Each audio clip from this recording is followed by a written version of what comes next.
Job ఎందుకు తీసుకోవాలనుకున్నారు? Police job అంటే అంటే పోలీస్ జాబ్ అంటే ఒకటి ప్యాషన్ ఒకటి కామన్గా ఊర్లో ఎట్లుంటుంది, నువ్వు ఎత్తుండగానే అరే బిడ్డ పోలీస్ అవుతావురా, మామూలుగా మీరు చూస్తుంటారు అని ఎత్తుండగానే వట్టేనే వాడిని రెచ్చగొడతాం. కొందరు మైండ్ సెట్లో అట్లా ఫిక్స్ అవుతుంది, స్ట్రాంగ్గా ఫిక్స్ అయిపోతాడు, నేను పోలీస్ కావాలని ఫీలింగ్లో వెళ్ళిపోతాడు. అలాంటి పరిస్థితి ఒకటి. మనకు వచ్చిన చదువు కొద్దిగా కాస్త కూస్తో వచ్చినప్పుడు ఇదే టార్గెట్ పెట్టుకుంటాం, కొద్దిగా ఈజీగా కొట్టే ఉద్యోగం. ఆర్థిక పరిస్థితులు, సామాజిక పరిస్థితులు కూడా దీనికైతే సూటబుల్ అవుతుంది, దీనికైతే మనం ఈజీగా కొట్టవచ్చు అనేది ఒకటి ఉంటుంది. ప్రతి పేదోడు పెట్టుకున్న లక్ష్యమే ఉద్యోగమే ఫస్ట్. అంటే ఈ ఉద్యోగం ఇంకో ఉద్యోగం మంచిగా వస్తే నేను కూడా పోతా, అంటే పోలీస్ ఉద్యోగం ఏమైనా మాకు ఐఏఎస్ ఇస్తా అంటే ఐఏఎస్ రాస్తే వస్తే మేము వెళ్ళిపోతాం. ఇదే ప్యాషన్ అంటే ఇప్పుడు ఉన్న దాంట్లో అది ప్యాషన్ మాకు. నువ్వు హైట్ ఉన్నావు బిడ్డ నువ్వు అవుతావురా అంటే ఇది హైట్ ఉన్న చాలా మంది అంటారు కదా, మరి మీరు స్పోర్ట్స్ ఏమైనా ట్రై చేయలేదా? స్పోర్ట్స్ అంటే ఇదే మా ఏరియాలో అవగాహన ఉండదు పెద్దగా. నా స్కూలింగ్ అట్నే వెళ్ళిపోయింది, డిగ్రీ కూడా పని చేసుకుంటూనే వెళ్ళిపోయింది. హైదరాబాద్ అప్పుడు మేము హన్మకొండ కూలి పనికి వచ్చేటోళ్ళం. నేను డిగ్రీలో ఉన్నప్పుడే హన్మకొండ పబ్లిక్ గార్డెన్ అడ్డ ఉంటుంది, ఇప్పుడు కూడా అడ్డ మీద చూసి మా పిల్లలు చూపిస్తుంటా, అరే బిడ్డ ఈడనే కూలి పని చేసుకున్నారా నేను అని. ఎంత ఇచ్చేవారు అప్పుడు? అప్పుడు 50 రూపీస్ ఇచ్చేది. అయితే అప్పుడు ఇవి క్రెయిన్లు పైన పికప్ చేసి వెళ్ళేవు. 4వ అంతస్తు మీద సిమెంట్ బస్తా మోస్తే 100 రూపాయలు డబుల్ కూలీ అని దాని పేరు. అంటే ఎవరైతే ఫిట్ ఉంటే ఆ కూలీకి ఎంచుకునేది అన్నట్టు. 2 రోజులు కష్టం, ఒకటి రోజు చేస్తే మనకు వచ్చేస్తుందని ఆ కూలీ చేసేది అన్నట్టు. సిమెంట్ బస్తాను 4th ఫ్లోర్లో రోజంతా మోయాలి, ఒకటేసారి కాదు. ఇది మోసుకొని పోయి మెట్ల మీదకి వెళ్ళి వేసి రావాలి ఆ సిమెంట్ బస్తాలు. అని పైకి ఎన్ని బ్యాగులు వేసేవారు రోజుకి? అంటే అప్రాక్సిమేట్ తెలియదు కానీ వేసేటోళ్ళం, చాలా వేసేటోళ్ళం. ఒక 30 కూలీ ఎక్కువ వస్తుంది. డబుల్ కూలీ అది 100 రూపాయలు ఇస్తారు, 2 కూలీ ఒక్కరికి ఇస్తారు. మోయరు కదా ఎవరు, బలం ఉండదు అనేది ఒకటి ఉంటుంది. అప్పుడు ఊర్లలో మామూలుగా కబడ్డీ నాటు గేమ్సే ఉంటాయి. కబడ్డీది ఏముంటుంది, ఏం అవసరం లేదు, దానికి ఎట్లయినా ఆడుకోవచ్చు. ఒక గీత గీసి అటు ఒక టీం ఇటు ఒక టీం ఆడుకోవచ్చు. ఊర్లలో అదే ఉంటుంది, పెద్దోళ్ళు చిన్నోళ్ళు అంతా అదే ఆడుతుండే. అదొకటి అలవాటు ఉండే నాకు. తర్వాత యూనివర్సిటీ గేమ్స్ ఆడేటప్పుడు నాకు అది ఇంజూరీ అయ్యి అది మానేసిన. యూనివర్సిటీలో గేమ్ పోయినప్పుడు అది మానేసినాక అథ్లెటిక్స్, ఈ పోలీస్కి ఇదే ప్రాక్టీస్ ఉండే కాబట్టి ఆ క్రమంలోనే అథ్లెటిక్స్ నేను ఉస్మానియా యూనివర్సిటీ ఛాంపియన్, నేను 2009 ఆర్ట్స్ కాలేజ్ ఛాంపియన్ నేను. ఆ ఛాంపియన్షిప్ వచ్చి తర్వాత వేడుకాల ఛాంపియన్షిప్ 2 ఛాంపియన్షిప్లో కొట్టి ఉండే. అవి అంటే నాకు తెలిసి ఉస్మానియా ఆ ఛాంపియన్షిప్లో నాన్ స్పోర్ట్స్ బ్యాక్గ్రౌండ్ నాదే ఉంటుంది. అంటే ఆయన స్పోర్ట్స్ బ్యాక్గ్రౌండ్ వాళ్ళు కొడతారు, అది నాన్ స్పోర్ట్స్ బ్యాక్గ్రౌండ్ నేనే కొట్టిన. అది అంటే 2009లో మీరు అప్లై చేశారు, 2009లో సెలెక్ట్ అయ్యారు. 2009 లాండ్ ఆర్డర్ సివిల్స్ రాలేదా మీకు? సివిల్ రాలే నాకు, అది మిస్ అయింది. ఇక ఇది వచ్చింది, ఇది వచ్చినాక కంటిన్యూ చేసుకుంటాం. తర్వాత కన్వర్షన్ ఛాన్స్ ఉండే, కాకపోతే నాకు నేను తీసుకోలేక వేరే. ట్రైనింగ్ ఎక్కడైంది మీకు? అప్పాలని ట్రైనింగ్. ఓకే, ట్రైనింగ్ తర్వాత ఫీల్డ్ ట్రైనింగ్ అయిన తర్వాత గ్రౌండ్ ట్రైనింగ్ ఉంటుంది మళ్ళీ 3+2 అంటే 5 months ఉంటుంది గ్రౌండ్ ట్రైనింగ్. గ్రౌండ్ ట్రైనింగ్ ప్రేమాద్పేటలో అవుతుంది. అయినాక ఆపరేషన్స్ మీద ప్రాక్టికల్గా వైజాగ్ బేస్ క్యాంప్ ఉంటుంది కదా, వైజాగ్ గ్రౌండ్స్, దాని నుంచి అటు ఏఓబి బార్డర్స్ అవి దాంట్లో 2 months అక్కడ ఉండే. ఇక్కడ కూడా నేర్చుకున్నారా తెలంగాణలో కూడా? దాంట్లో తెలంగాణలో ఏంది గ్రౌండ్స్ తెలంగాణలో ప్రేమాద్పేట మెయిన్ ట్రైనింగ్ సెంటర్. కానీ టెరైన్ డిఫరెంట్ ఉంటుంది తెలంగాణకి ఏఓబికి.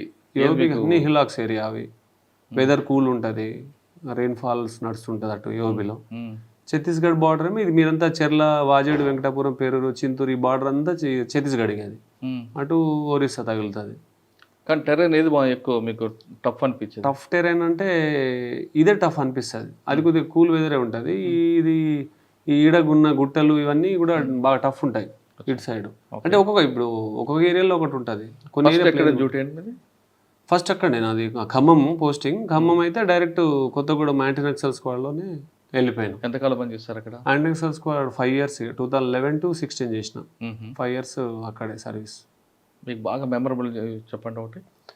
మెమరబుల్ చాలా ఉన్నాయి, అంటే చాలా ఇన్సిడెంట్స్ ఉన్నాయి వాస్తవానికి. పువర్తి దాంట్లో 12 parties ఉంటుంది. అంటే పువర్తికి ముందు శ్రీరాములు శ్రీనివాస్ కూడా ఒక డిఫరెంట్ కేసు. అది ఏంటో, శ్రీరాములు శ్రీనివాస్ యాక్చువల్లీ ఛత్తీస్గఢ్ నుంచి వస్తుంటాడు. వస్తుంటే ఇన్ఫర్మేషన్ ఉంటుంది లోకల్ పోలీసులకు, వాళ్ళకి ఇన్ఫర్మేషన్ ఉంటుంది. వాళ్ళు వచ్చేది ట్రాలీలో, అప్పి లాంటి ట్రాలీ ఉంటుంది కదా, ఆ ట్రాలీలో వస్తుండే వాళ్ళ టీమ్ తోటి వస్తున్నాడు. అది మిస్ అవుతుంది, వెహికల్ మిస్ అయ్యేసరికి అక్కడ లోకల్ ఎస్ఐ గారు ఉంటారు, ఆయన పట్టుకోవడానికి ట్రై చేస్తే అది వెహికల్ ముందు తీసుకెళ్ళి దాంట్లోకి పారిపోతుంటాడు. ఆయన పారిపోతే ఆయన దొరకడు. ఆ రోజు నైట్ అయిపోతుంది, దొరకడు. దొరకనప్పుడు మేము ఆపరేషన్స్ కదా, మాకు మా ఓజీ గారు చెప్తారు ఇట్లా శ్రీనివాస్ మిస్ అయ్యిండు వైరల్లో, మళ్ళీ ప్లేన్ ఏరియాలో మిస్ అయ్యిండు ఆయన, ప్రతి సీన్లో అవి ఉంటాయి.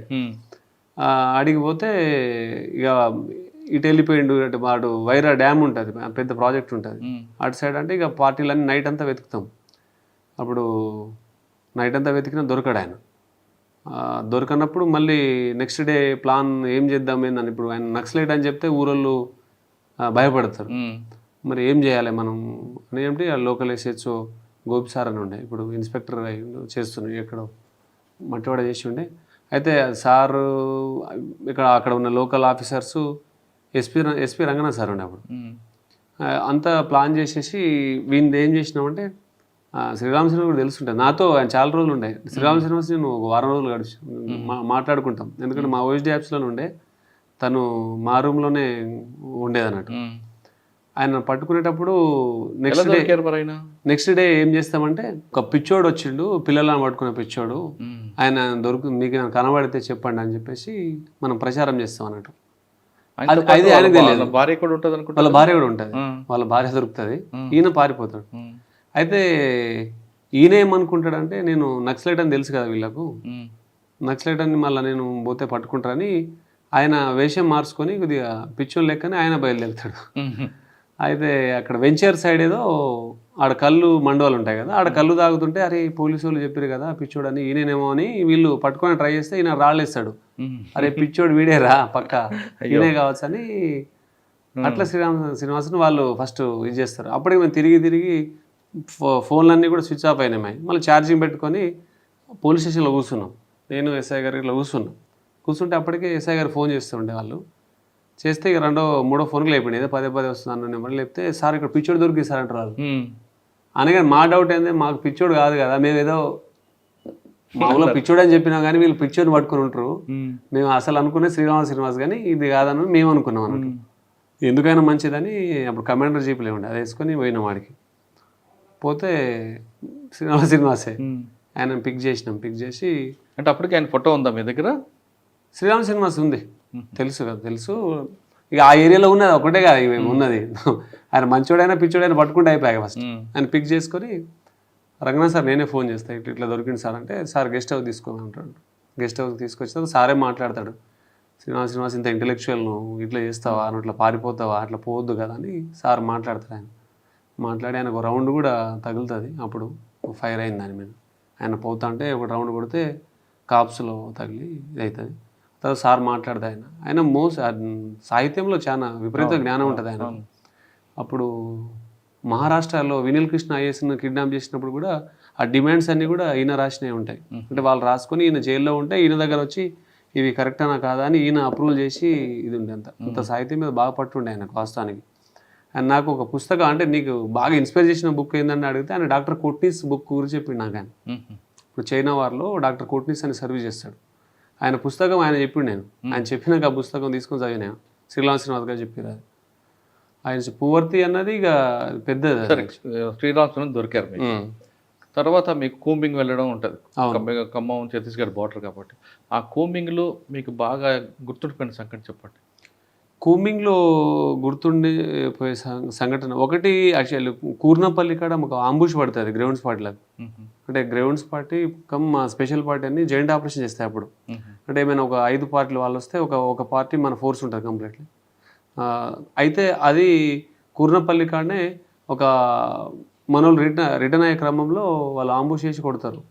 దాంట్లో గ్రౌండ్స్ కమాండర్ కూడా ఇంజూర్ అవుతుంది.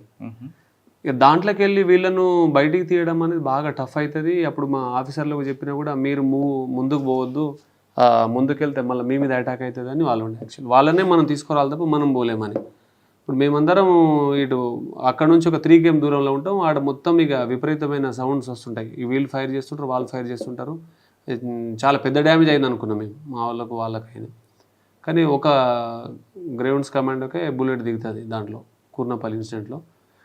దాన్ని మళ్ళీ వచ్చేటప్పుడు అందరు ప్యానిక్ అవుతుండ్రు మనల్లో. అక్కడ నుంచి వద్దామంటే ఎట్లా అంబుష్ చేసారు అని. అప్పుడు మళ్ళీ మేమే అనుకున్నాం అంటే ఎటు పోతున్నా కూడా వాళ్ళే మావోయిస్టులో ఉండొచ్చు అన్నట్టు ఉండే. ఈ మనలు యూబీజీఎల్ ఫైర్ చేస్తారు, వాళ్ళు గ్రెనేడ్ వేస్తారు, ఎంత బాగా శబ్దం ఉండొచ్చు. తర్వాత వీళ్ళు అక్కడ నుంచి రిట్రీట్ అవుదామంటే భయంలో ఉండే. ఎటు కదిలేము, కానీ ఆ గ్రౌండ్స్ కమాండ్కి బ్లీడింగ్ అవుతుంది. ఆ టైంలో ఇక మేమే చెప్పినాం అన్నట్టు, మీకు ఏడ సస్పెక్ట్ అనిపిస్తే రౌండ్ ఫైర్ చేయండి, వచ్చేయండి మీరు. ఇప్పుడు ఇటు సస్పెక్ట్ అనిపించింది అనుకో, 2 రౌండ్ ఫైర్ చేస్తే అయిపోయాయి. ఇట్లా ఫైర్ చేసుకుంటూ వస్తారు. అయితే డైరెక్షన్ తెలియదు, ఇక మేము ఇదంతా టెన్షన్లో ఉంటాం. అప్పుడు మేము ఆ టైంలో మా దగ్గర లైట్స్ ఉంటాయి పెద్ద, ఆ పెద్ద లైట్ని ఒక తాటి చెట్టు ఉండే, ఈ ప్లేన్ ఏరియాల సైడ్కి ఒక పొలంలో తాటి చెట్టు ఉండే. ఆ తాటి చెట్టు మీద మేము లైట్ తోటి కొట్టినాం అన్నట్టు. లైట్ దాని మీద ఇది చేస్తే ఆ లైట్ను చూసుకుని డైరెక్షన్లో వస్తారు అని అట్లా సేవ్ చేసినాం. అది పెద్ద అంబుష, అది దాంట్లోకి వెళ్ళి పార్టీలను టాక్టికల్గా ఇది చేసినాం. సరే, పువ్వర్తి సంఘటన ఎలా జరిగింది? పువ్వర్తి ఇన్సిడెంట్ వచ్చేసి ఎందుకు వెళ్ళారు ఆ ఏరియాకండి? పువ్వర్తి అంటే ఇన్పుట్ ఉండే, పెద్ద బేస్ క్యాంపులు నడుస్తున్నాయి ఆడ అని చెప్పేసి ఇన్పుట్ అన్నట్టు. ఇన్పుట్లో total 10 grounds parties, 2 special parties, total 12 parties. ఎక్కడి నుంచి పెద్ద ఆపరేషన్ అది. ఇక్కడ నడుచుకుంటూ వెళ్ళారు? ఈ నుంచి నడుచుకుంటారు అంటే అప్పుడు డ్రాపింగ్ కొద్దిగా లోపలికి వెళ్ళి 5-6 కిలోమీటర్లు వెళ్ళిన తర్వాత డ్రాప్ చేసేది, కొద్దిగా సేఫ్ ఏరియా అన్నంత వరకు పోయేది అన్నట్టు. దానికి పువ్వర్తి వెళ్ళడానికి ఎన్ని రోజులు పట్టిందండి? పూర్తి వెళ్ళడానికి 2 నైట్స్ పడుతుంది. డేలో మూమెంట్స్ అంతా చేయకపోతుంది, నైట్ ఎక్కువ చేస్తుండే. నైట్ మూమెంట్స్ ఎక్కువ ఉండే, డేలో రెస్ట్ తీసుకుంది ఉండే. డేలో ఏంటంటే మన మూమెంట్ ఎక్స్పోజ్ అవుతుందని నైట్ మూమెంట్స్ ఎక్కువ ఉండే యాక్చువల్లీ. అయితే అది ఫస్ట్ నైట్ నడిచినాక మళ్ళీ రెస్ట్ తీసుకొని నెక్స్ట్ నైట్ మార్నింగ్, అంటే అది April 14th actually dropping. April 14th night అంతా నడుస్తారు, 15th రెస్ట్, 15th నైట్ అంతా నడుస్తారు, 16th మార్నింగ్ ఎన్కౌంటర్ అవుతుంది కేకడబ్ల్యూ. మీరు వెళ్ళేసరికి పువ్వర్తి ఎలాగుందండి? కొండపల్లి పువ్వర్తి కూడా అసలు అవి మనం చూస్తే షాక్ అవుతాం ఆ టైంలో. మొత్తం బేస్ క్యాంపులే అవి, మొత్తం ఎక్కడైతే ఆడ మొత్తం మావోయిస్ట్ బేస్ క్యాంపులు ఉంటాయి. మోర్చాలు పెట్టుకొని, సెక్యూరిటీ వాళ్ళు పెట్టుకున్న మోర్చాలు అన్నీ ఒక్కొక్క 4 acres 3 acresలలో పెద్ద పెద్ద మోర్చాలతోటి రౌండ్ సర్కిల్లో పెట్టుకుని ఉంటారు వాళ్ళు. ఏడపోతే ఆడ విప్లవ సాహిత్యాలు దొరకడం, మనకు వాళ్ళు వాడిన మెటీరియల్స్ దొరకడం, అవన్నీ విపరీతంగా ఉండే. అయినాక ఒక సైడ్ ఏమో 7 parties ఆపరేషన్, ఒక సైడ్ ఏమో 5 parties ఆపరేషన్. 2 ప్లేసెస్లో ఆపరేషన్ ప్లాన్ చేస్తారు. ఐదర్ ఇది లేదంటే షిఫ్ట్ అయితే వేరే కాడ షిఫ్ట్ అవుతారని చెప్పేసి ఇంకో 5 parties కాడ వేరే కాడ పెడతారు. అంటే పువ్వర్తికి ఒకవైపు చెర్ల నుంచి వెళ్ళొచ్చు. చెర్ల నుంచే మనం. మీరు వెళ్ళారా? చెర్ల నుంచి వెళ్ళేది. చెర్ల టు పూసుగుప్ప నుంచి వెళ్తాం. పూసుగుప్ప నుంచే పూసుగుప్ప నుంచి వెళ్ళేది. ఆడ 5 parties ఒక ప్లేస్లో, 7 parties ఒక కాడ. Operation 14th 15th 16th morning encounter అవుతుంది. 16th మార్నింగ్ ఎన్కౌంటర్, 9 bodies పడతాయి. పెద్ద ఎన్కౌంటర్ అది. ఆ టైంలో పట్టిందండి. ఎక్స్చేంజ్ ఫైర్ ఎన్కౌంటరా? అది ఎక్స్చేంజ్ ఆఫ్ ఫైర్. దాంట్లో టైమింగ్ ఎక్స్చేంజ్ ఆఫ్ ఫైర్ ఏదైనా కూడా మీకు mostly 10 minutes, 5 minutes, 2 minutes, 1 minute అయిపోతుంది కొన్ని ఒక్కొక్కటి. అంటే చేజింగ్ ఇవి చాలా టైం పడుతుంది. చేజింగ్ లేనిది తక్కువ టైంలోనే అయిపోతుంది. అది కొద్దిగా ఆపరేషన్ బట్టి. దాంట్లో కొందరు ఎస్కేప్ కూడా అయ్యారు. దాంట్లో ట్రాక్టర్ మీద వెళ్ళిపోవడం మరి దూరం నుంచి అట్లా అయిపోయింది. అది కొంత 9 bodies పడి ఉండే దాంట్లో. మార్నింగ్ 16th మార్నింగ్ ఆపరేషన్ అవుతుంది. అది 16th మార్నింగ్ అయిన తర్వాత మాకు అందరికీ చాపర్ పికప్ ఉంటుంది రిటర్న్లో యాక్చువల్లీ. కానీ చాపర్ పికప్ మళ్ళీ ఇంతమందికి చేయలేము, మళ్ళీ ఎన్కౌంటర్ అయిందని చెప్పేసి కొన్ని పార్టీలు బై వాక్ వచ్చేయమంటారు. సో కింద ఉన్న 7 parties, అంటే మాది వేరే ప్లేస్లో ఉన్న 7 parties మేము బై వాక్ స్టార్ట్ చేసినాం. 16th ఆఫ్టర్నూన్ స్టార్ట్ చేసినాం రిటర్న్ జర్నీ. అంటే మోస్ట్లీ అయితే చెర్ల నుంచి 40-45 km వస్తుంది. ఎందుకంటే మనం బై వాక్ పోయేటప్పుడు చాలా జిగ్జాగ్లో పోతాం కదా, రూట్లో కరెక్ట్ పోం కదా.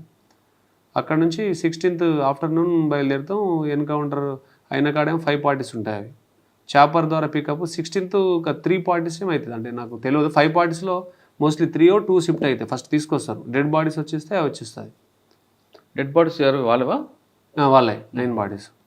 17th కూడా సేమ్ ప్లేస్ మైనస్ మనది అన్నట్టు. సేమ్ ప్లేస్లో చాపర్ ల్యాండ్ కావడం, అక్కడ ఉన్న లోకల్ పర్సన్స్ కూడా చాలామంది చాపర్ చూడడానికి వచ్చేస్తారు. దాంట్లోనే మావోయిస్టులు వచ్చేస్తారు. మళ్ళీ మావోయిస్టులు వచ్చేసి ఇక వీళ్ళతోటి వాళ్ళంతా కలిసిపోతారు. కలిసిపోయినాక కామన్గా ఏంటంటే వాళ్ళు శత్రు సైన్యం ఏదైతే తక్కువ అవుతుందో అప్పుడు అటాక్ చేయడం స్టార్ట్ చేస్తారు. వాళ్ళు లాస్ట్ ఒకటే పార్టీ ఉంటుంది. అది ఒక పార్టీ ఉన్నప్పుడు మళ్ళీ పికప్కి మళ్ళీ పోతుంది. ఫస్ట్ పార్టీ ఆ రోజు 2 parties అనుకుంటా, నెక్స్ట్ డే 2, 3 ఉండే.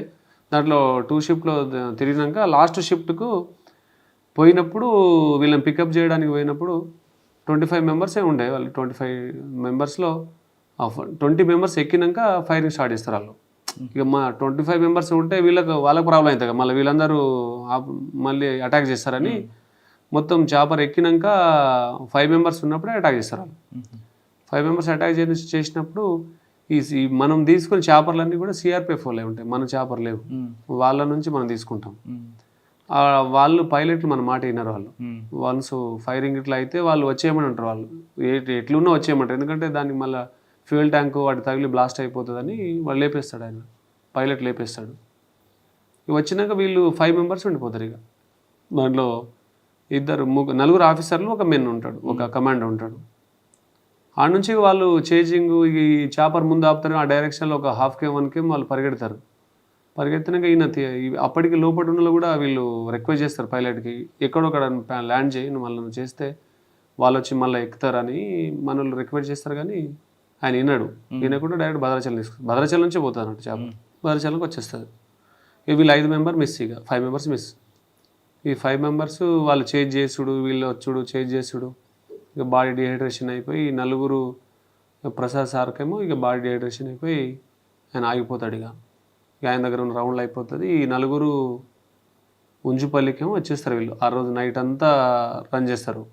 అంటే 17th నైట్ అంతా రన్ చేసి 17th మార్నింగ్ ఉంజుపల్లికి వస్తారు వీళ్ళు. ఆలోపు మాకంతా మేము వచ్చేసినాం. మేము 17th 16th 17th మార్నింగే వచ్చేసినాం మేము బయటికి. 16th అయిపోయింది కదా, 17th మార్నింగ్ వరకు నడుచుకుంటూ వచ్చేసినాం మేము. వచ్చేసి మేము పీపీకి వచ్చి, అంటే పికప్ పాయింట్కి వచ్చి ఫోన్ చేస్తా ఇట్లా మేము విజయ్ గారికి ఫోన్ చేస్తాం. అప్పుడు తెలియదు మాకు, మిస్ అయింది తెలియదు. ఇవన్నీ వచ్చేస్తున్నాయి డెడ్ బాడీలు అనుకున్నాం, మేము అందరూ వచ్చేసిన అనుకున్నాం.